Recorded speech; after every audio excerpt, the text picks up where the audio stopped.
Sa dili pa kita magsugod, magampo una ta. Sa ngalan samahan, sa Anak ug sa Espiritu Santo. Amen.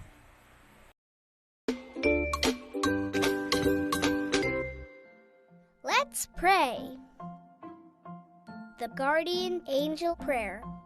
Angel of God, my guardian dear, to whom God's love commits me here, ever this day be at my side, to light and guard, to rule and guide. Amen. Maayong adlaw! Kumusta? Anian na sab si Teacher Jubel. Andang na ba kang makapun kauban si Teacher? Dali! Magsugod na ta!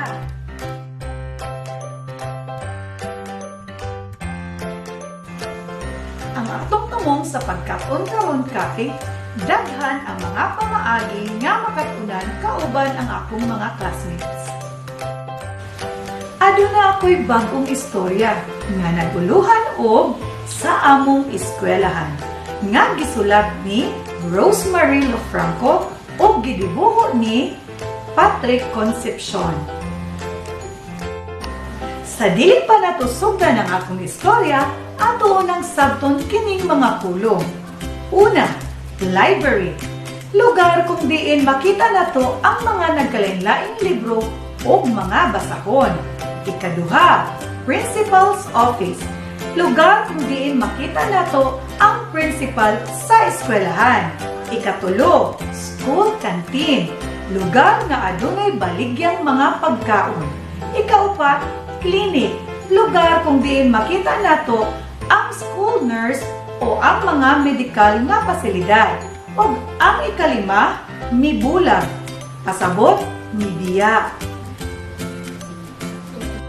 Sa among eskwelahan, gisulat ni Rosemary Lofranco ug gidibuho ni Patrick Concepcion.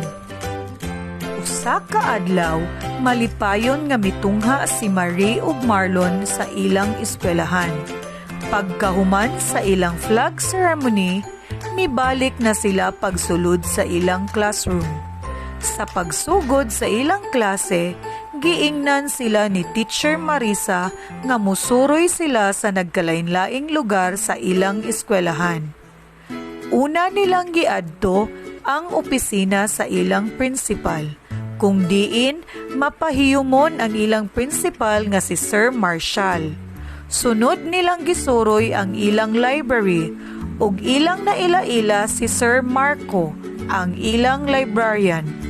Nalipay ang mga bata sa ilang nakita nga nagkalain-laing mga libro ug mga basahon. Paghuman, miadto usab sila sa school canteen. Diin mipalit sila og pagkaon para sa ilang merienda.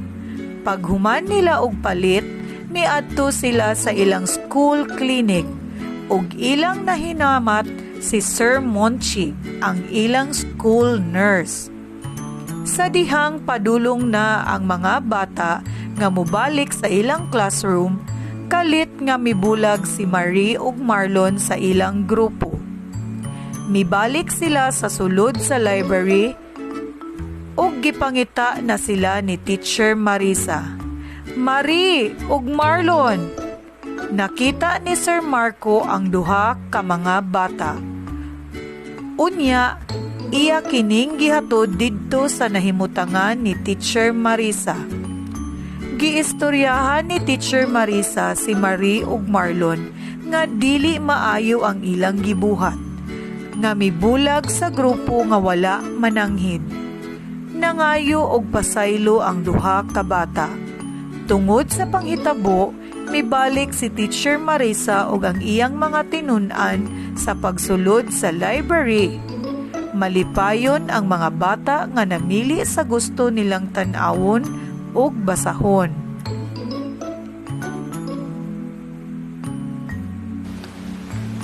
Unsa man ang uluhan sa istorya? Sakto sa among eskwelahan. Kinsa man ang anaa sa istorya?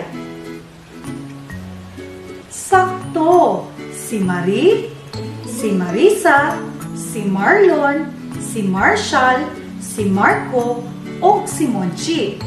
Base sa ilang mga pangalan, unsa man ang sinugdanang tingog niini? Sakto! Unsa ang ngalan sa lugar kung diin ang mga bata mitungha? Sakto! Eskwelahan. Unsa ang mga ngalan sa lugar nga ilang gisuroy? Sakto! School's office, library, canteen, o school clinic. Kung ikaw ang bata sa istorya, buhaton ba nimo ang gihimo ni Marie ug Marlon?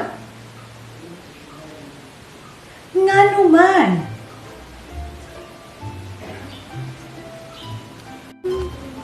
Congratulations! Humanak ka sa usa ka semana nimong buluhaton. Ug mao kini ang imong award. Bye-bye!